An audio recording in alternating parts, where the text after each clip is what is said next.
The most obsolete idea is go to school, get a job, work hard, save money, get out of debt, and invest for the long term in the stock market. See, why would you save money when they're printing trillions of dollars? The gap between the 1% and 99% is massive. You see, it's not just money. You have to step back and look at the bigger picture. So what do you do? In every one of us is a poor person. There's still a poor person inside me. There's also a middle class person, and the middle class person wants security. They want that steady paycheck. And there's a rich person. And they're all inside of us, except that it's not taught. You're taught to go to school, get a job, and get a paycheck. You're not taught to how to get rich. If you read Rich Dad, Poor Dad, my rich dad refused to pay me. He said the paycheck was one of the most damaging things you could take in your life. He says the moment you take a paycheck, you're an employee, and that's the mindset. So my rich dad never paid me. It drove my poor dad, government employee, nuts. You gotta pay people, you gotta pay people. And Rich Dad was not saying that the paycheck was bad. He says you didn't want to be a slave to money. So as an entrepreneur, if Rich Dad folded, I just started another company. I don't need a paycheck. I don't need anybody to take care of me. If my government doesn't like me, I move to another country because they need entrepreneurs there. So the entrepreneur is not so much the business. The entrepreneur is really the mindset and the skill sets and the different set of rules. You see, I don't operate, small business does not operate in the same rules as big business. Entrepreneur is a mindset first, a skill set, and rules. And depending upon whether you're an employee or a small business, the rules are different. The mindsets are different, the skill sets are different. If you could say one thing to somebody who's never been an entrepreneur and they're thinking about making the leap of faith into becoming an entrepreneur, what could you tell them? Well, I'll just tell them the same thing that happened to me. My last paycheck, I still remember it clearly.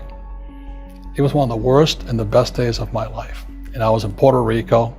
I was working for Xerox, and my boss gave me my last, it wasn't a paycheck, it was a bonus check. I think it was about $30,000 taxable. It's the only problem with that.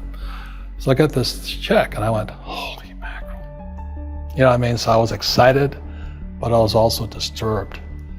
And so this other guy comes up to me, his name was John, and John says to me, he says, you're gonna be back. I said, why? He says, because you're gonna fail. I looked at him and said, look, few expletive words, because that's what he did. He left Xerox, failed, and he came back. And I said, look, you failed and you came back, but I'm gonna fail and I'm never coming back. And that's the attitude. Do you know what I mean? If you say, well, if I fail, I'll go back to mommy and daddy, then that's what you'll do. So if you fail, that's when I became an entrepreneur, because I had no money.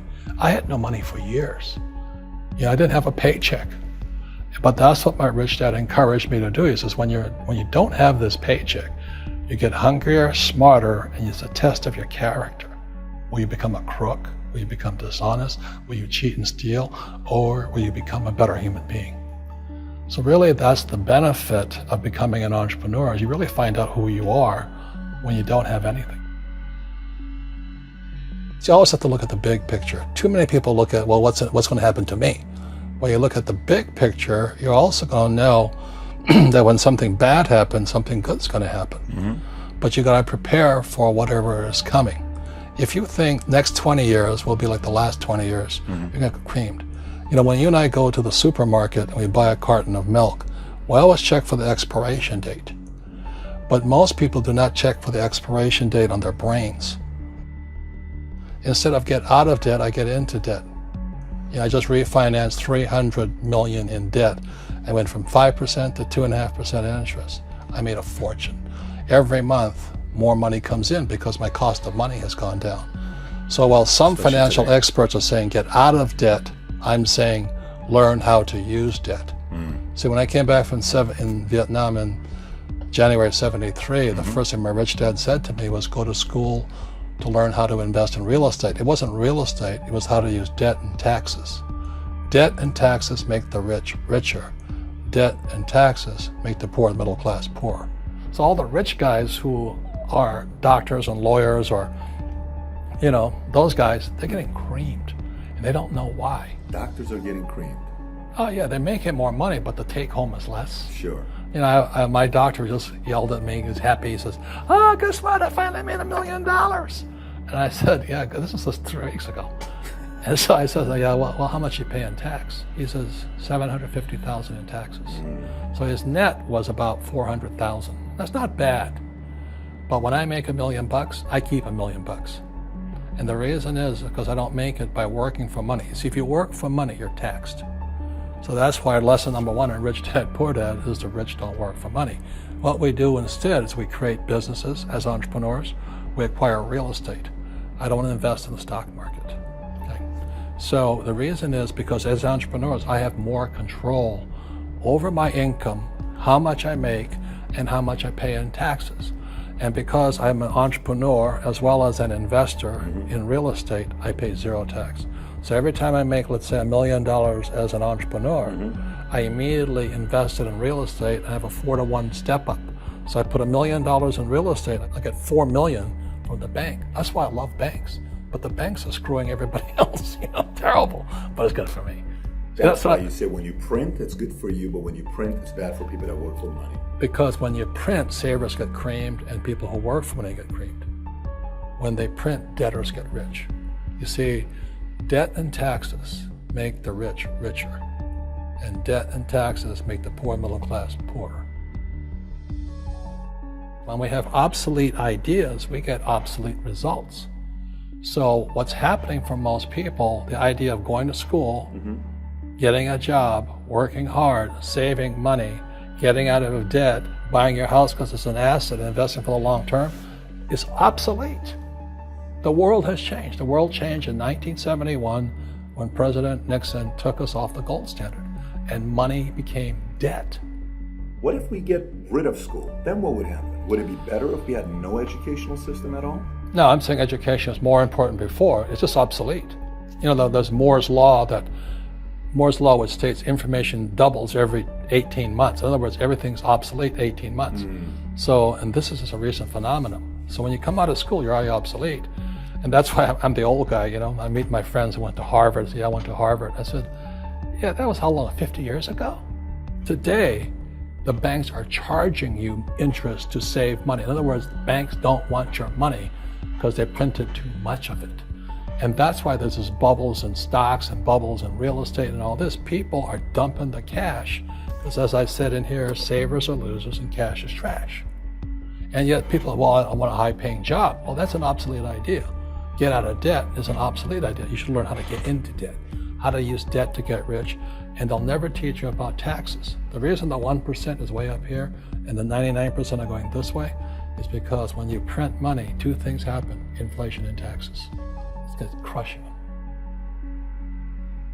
And any entrepreneur thinks, I'm just going to make money, I'm going to start a business and make a lot of money because of what we talk about. They really have got to smell the roses, man. That's not what the real entrepreneurs are doing. Most entrepreneurs, there's 28 million small business owners in America. 24 million are what are one-person entrepreneurs. They're called non-employee entrepreneurs. So and that's what happens is when people don't really understand what an entrepreneur does. So most big people are self-employed, but they're not really entrepreneurs. The self-employed pay the highest taxes of all, and nobody tells them that. Yeah, it's also called the entrepreneurial spirit, but what we were actually talking about was there's no such thing as a bad economy. There's external, you and I, we all have an external economy, but we also have an internal economy. And the willpower is to change our internal economy. So for me, I can see the good and I can see the bad. I don't really give a damn because I'm going to be rich anyway. But a poor person with a poor personal economy, all they're going to see is a bad economy because they don't know how to make money in any economy. And a middle class person, they have a middle class economy. What they want is a nice house and a steady paycheck and the job and the car. And so when you take their job away, to them, that's disaster. Well, since an entrepreneur doesn't have a job anyway, it's no big deal. So all I'm saying to people, and it's what Bucky Fuller taught me, is always two sides, you know what I mean? Unity is plural, at minimum two. So if you think the economy is bad, it's because your economy is bad. If you think that steady, employment is important, then you'll see an economy without jobs. Your economy versus the external economy. What you control versus what you can't control. I can control. Yeah, it's called an internal focus versus an external focus. So the real entrepreneur has an internal focus. That if they fall down, they say, "Oh, this is good, because I'm going to go up higher." The average person will fall down and say, "Oh, I'm going to take some Prozac," or somebody has a mistake. So, "Oh, the mistakes don't matter." Well, mistakes matter. It means you didn't know something. But a real entrepreneur, whether they fall down, they always can go up. They can stand back up and go higher. That no matter what happens to them, they get stronger and better and smarter and happier. But a person with a weak internal mindset is that they're so afraid of what happens, it generally happens.